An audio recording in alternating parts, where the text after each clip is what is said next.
Jean-François Laguilloni est un réalisateur de courts-métrages et de longs-métrages d'animation français. Après avoir fait l'école des arts appliqués, il entre à l'école de la Rue Blanche, spécialisée dans la technique et les arts du spectacle, au début des années 60. Trop timide pour s'imaginer acteur, il se dirige vers la conception de décors. L'école possédait un dispositif théâtral miniature qui ne servait que d'outil d'apprentissage, et Laguilloni en profite pour monter avec un ami quelques spectacles d'ombre chinoise.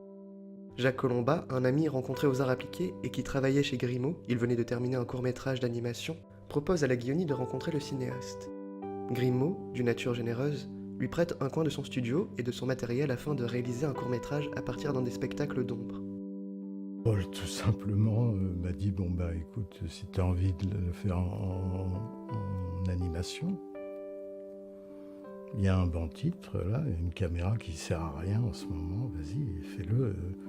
Je lui ai dit, mais je sais pas, je connais pas l'animation. Il m'a dit, bah si tu fais le film, tu découvriras ce que c'est. Ce premier court-métrage sera La Demoiselle et le violoncelliste.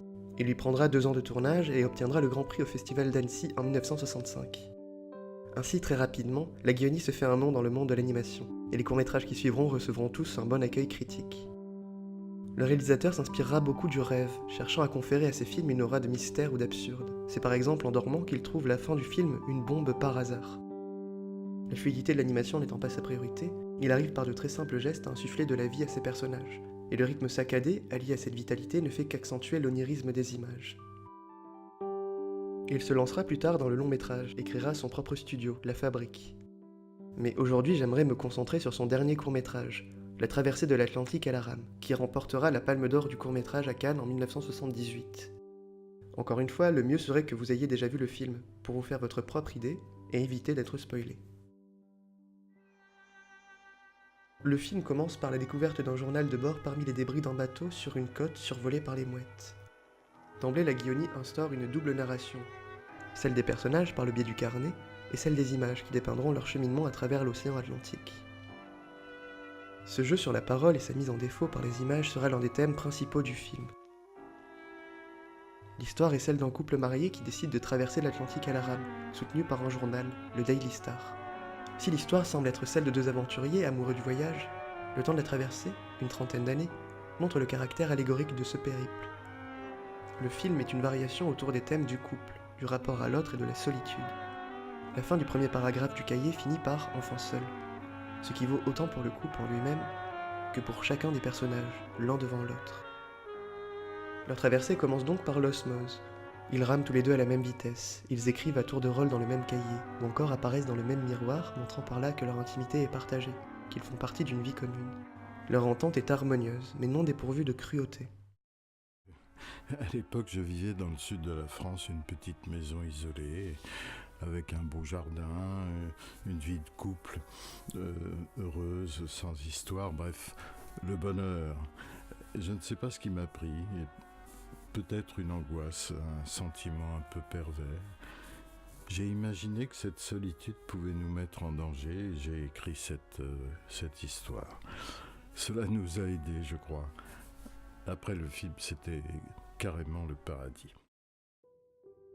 Au début de la traversée, les personnages sont témoins du naufrage du Titanic. Ils n'acceptent aucun des rescapés à bord, à l'intérieur de leur quotidien. Ils vont même jusqu'à tenter de noyer les personnages qui s'en approchent.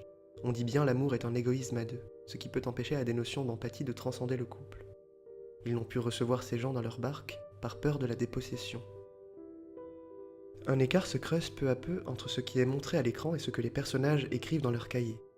Par exemple, la femme explique que les voyageurs du Titanic avaient déjà disparu quand ils sont arrivés. Or, nous venons de les voir faire preuve d'une grande violence, et le spectateur commence à douter de la parole retranscrite. La communication est d'ailleurs souvent biaisée entre les 2 personnages eux-mêmes. C'est comme si les mots ne pouvaient que mentir, et nous assistons peu à peu à la destruction de ce couple par l'impuissance des mots. Le temps et les tempêtes illustrent ces conflits intérieurs. Le paysage est une synthèse lente et violente de cette métamorphose progressive du couple. Les personnages ne sont pas exempts de défauts. Nous voyons notamment la fierté du mari qui ne veut pas reconnaître qu'il a fini les rations de sucre, ou la culpabilité de la femme qui n'arrive pas à oublier son acte vis-à-vis des noyés du Titanic. Ils finissent par se frapper lors d'une scène de rêve, n'arrivant plus à se reconnaître et se confondant avec les bêtes qu'ils croisent. La femme accepte l'enlacement du mari quand il ressemble à une mouette, et refuse lorsqu'elle finit par le reconnaître. Cet empêchement à l'harmonie apparaît aussi dans la scène du poisson mort, qui évoque peut-être la stérilité du couple, augmentant le sentiment de solitude interpersonnelle. L'enfant est ce qui n'a pu advenir de leurs échanges. Mais cette quasi-impossibilité à la vie commune ne transparaît pas que dans ce couple. Les personnages sont amenés à traverser un cimetière de bateaux dans la mer des Sargasses. Si ces constructions peuvent être vues comme des refuges bâtis pour abriter les hommes et les femmes dans leur traversée de la vie, à l'image de la barque, leur destruction montre l'impossibilité de tenir dans un tel lieu, la désagrégation des rapports intimes, la solitude ontologique des individus. Mais ce jeu des fiertés qui empêche une véritable entente, l'humilité nécessaire à la cohésion, va être mis en branle par un dernier événement. Il s'agit de leur séjour sur un bateau hanté par les morts, conçu sur le modèle du casino de Nice. Des êtres d'une autre époque, le XVIIIe siècle, invitent nos deux personnages à danser et à jouer avec eux. La scène est onirique, presque crépusculaire, avec en toile de fond un bruit de grand vent qui semble souffler sur la vanité de cette rencontre. La mise en scène de la sociabilité, du jeu des masques, de l'hypocrisie, de la perte d'identité et de la superficialité rappelle la finitude humaine. Les personnages découvrent que derrière les masques se cache la mort elle-même. Le jeu et le divertissement étant parfois associés à l'attente passive de sa propre mort.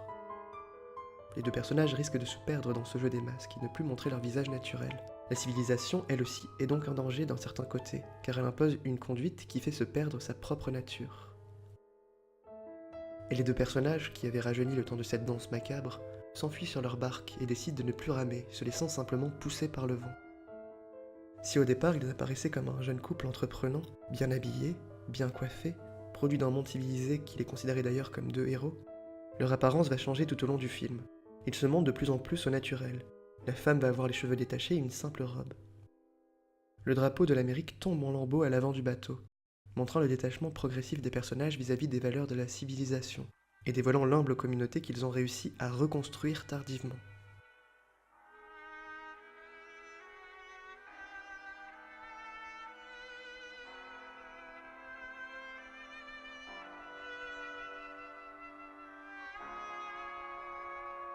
La parole, mise en échec, n'est plus pour eux un moyen de communication. Ils finissent par se répondre l'un l'autre au sein du cahier, en terminant par ne plus faire que dessiner ce qu'ils voient du monde. À la fin, ils apparaissent nus, ils ont quitté leurs prétentions, pour retrouver une humilité, un retour à la terre, à la nature. Et nous les voyons vieillards, tendrement enlacés au milieu de l'océan, profitant d'un dernier instant de tendresse.